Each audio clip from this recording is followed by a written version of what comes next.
আসসালামু আলাইকুম। মানব কনসালটেন্সিতে আপনাদেরকে স্বাগত। আজকে আমরা কানাডা পিএন নিয়ে আবার আলোচনা করব।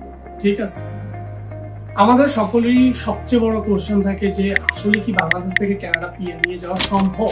ভাই, প্রোগ্রামটাই তো এটা, আপনাকে তো বাংলাদেশ থেকে নিয়ে যেতে হবে। আপনি তো ওখানে বসে কানাডা পিএনটা করতে পারছেন না, এখান থেকে অ্যাপ্লাই করতে হবে। ওখানে যদি আপনি এক্সপিরিয়েন্স নিয়ে আসেন তাও বাংলাদেশ থেকে করতে পারবেন। হ্যাঁ, যদি আপনার ওখানকার এক্সপিরিয়েন্স থাকে আপনি ওখানে বসেও কিন্তু কানাডা পিএনের জন্য অ্যাপ্লাই করতে পারবেন। এনিওয়ে, এখন আমরা শুরু করব যে কারা আসলে এলিজিবল। আপনার যদি অনলি 2 ইয়ার্স এর এক্সপিরিয়েন্স থাকে এবং honours degree, even diploma degree দিয়েও অ্যাপ্লাই করা যায় কিছু কিছু ক্ষেত্রে, আর আইএলটিএস আপনাকে দিতে হবে। এর পাশাপাশি আপনার কি লাগছে, ফান্ড আপনাকে শো করতে হবে। আচ্ছা, আমাদের অনেকের কোশ্চেন থাকে যে ফান্ড কত দেখাতে হবে। আমরা তো মনে করি যে ট্যুরিস্ট ভিসার মতোই মনে হয় কোটি কোটি টাকা দেখাতে হবে পিআর এর জন্য, কিন্তু অ্যাকচুয়ালি এরকম না। আপনাকে কিন্তু কোটি কোটি টাকা ফান্ড পিআর এর জন্য দেখাইতে হয় না, পার পারসন হিসাব হয়। ধরেন আপনি যদি মেইন অ্যাপ্লিকেন্ট হয়, আপনার জন্য কিন্তু 11 লাখ টাকাই ইনাফ।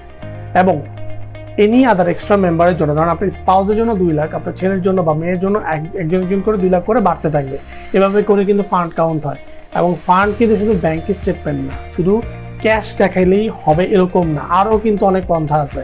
এবং এটা কিন্তু আমরা এখানে বলবো না, এটা জানতে হলে কিন্তু আমাদের অফিসে আসতে হবে, আমাদের গাইডেন্স নিতে হবে। এটা কিন্তু ফ্রি সার্ভিস না, সেটাও কিন্তু আপনাদেরকে খেয়াল রাখতে হবে। শুধু আমরা অনেকে এটাই করি যে ফোনেই সব জেনে নিতে চাই। ফোনে কিন্তু আপনার পিআর হবে না। আপনি কিন্তু ফোনে অনলাইনে পিআর করতে পারবেন না, আপনাকে অনেকবার অফিসে আসতে যেতে হবে। এটাই পিআর প্রসেস, এবং এটা সবাই হ্যান্ডেল করতে পারে না। যারা হ্যান্ডেল করতে পারে তারাই পিআর করতে পারে। এনিওয়ে, এখন আমরা বলবো যে আসলে আপনি কোন কোন জায়গায় পিআরগুলো করতে পারেন। আপনি কিন্তু এক্সপ্রেস এন্ট্রিতেও যেতে পারেন, প্রভিন্সগুলোতেও যেতে পারেন। কয়টা প্রভিন্স আছে? প্রভিন্স কিন্তু অনেক আছে। আমাদের মাঝে কিছু কিছু মানুষ এখনো আমরা আছি আরআইএনপি এএনপি নিয়ে বসে আছি, যেগুলা আরো যুগ আগে বন্ধ হয়ে গেছে। এগুলো নিয়ে পড়ে থাকলে হবে না, আপনাকে দেখতে হবে আপনি এক্সপ্রেস এন্ট্রি অথবা পিএনপি যেগুলা বাংলাদেশিদের জন্য প্রপারলি অর্গানাইজ, সেগুলোতে এলিজিবল কিনা। যেমন ধরুন এক্সপ্রেস এন্ট্রিতে আপনারা সবাই জানেন মিনিমাম 6 আইএলটিএস থাকতে হয়। পিএনপিতে কিন্তু আপনার 6 দরকার নেই, আপনি কিন্তু 4 দিয়েও কিন্তু অনেক সময় হয়ে যায়, 4.5 দিয়েও হয়ে যায়। ঠিক আছে, তো কোন কোন প্রভিন্স আপনি আসলে করতে পারবেন? ফার্স্ট অফ অল সাসকাচুয়ানে এখন ড্র একটু কম হচ্ছে, কিন্তু অনেক ড্র হয়, যেতে পারছেন। অন্টারিওতে এক্সপ্রেস এন্ট্রির থ্রুতে আপনাকে যেতে হবে, কিন্তু অন্টারিও আলাদাভাবেও কিন্তু আপনি ক্লেম করতে পারবেন যে আপনার এই পয়েন্ট আছে। যেমন আমাদের একটা ক্লায়েন্ট কিছুদিন আগে গেল, উনি কিন্তু ফার্স্টে অন্টারিও থেকে নমিনেশন পেয়েছে, তারপরে এক্সপ্রেস থেকে নমিনেশন পেয়েছে। ঠিক আছে, দেন আপনার রয়েছে ব্রিটিশ কলম্বিয়া, প্রচুর ড্র হচ্ছে, tech draw, health draw.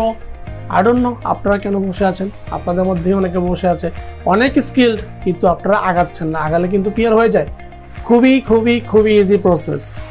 Next Manitoba, আপনার যদি কানাডাতে কোনো কানেকশন থাকে তাহলে কিন্তু আপনার হয়ে যাচ্ছে। হ্যাঁ, এটা মনে রাখতে হবে, কানেকশনটা অবশ্যই ম্যানিটোবাতে করতে হবে, ম্যানিটোবা প্রভিন্সের জন্য। নেক্সট প্রিন্স এডওয়ার্ড আইল্যান্ড আছে আপনার, তারপরে আলবার্টা আছে, এগুলোতে কিন্তু প্রচুর টেক অ্যান্ড হেলথ ড্র হয়। অ্যানাদার থিং আপনারা কিন্তু ভুলবেন না যে ক্যাটাগরিজ ড্র আছে, ক্যাটাগরিজ ড্রতে কিন্তু আপনার অনেক স্কোরের প্রয়োজন নেই। আমাদের যেই ক্লায়েন্ট রিসেন্টলি গেল, ওনার কিন্তু আন্ডার 400 CRS, উনি কিন্তু খুব ইজিলি ফ্যামিলি নিয়ে চলে গেছে, এখন কিন্তু কানাডায় জবও করতেছে। আজকে দেখলাম iPhone 16ও চালাচ্ছে। সো আর দেরি কিসের, আজকে রেজিস্ট্রেশন করুন, আমাদের সাথে অফিসে এসে ফ্রি কাউন্সেলিং নিয়ে আপনার প্রসেস স্টার্ট করুন। ধন্যবাদ।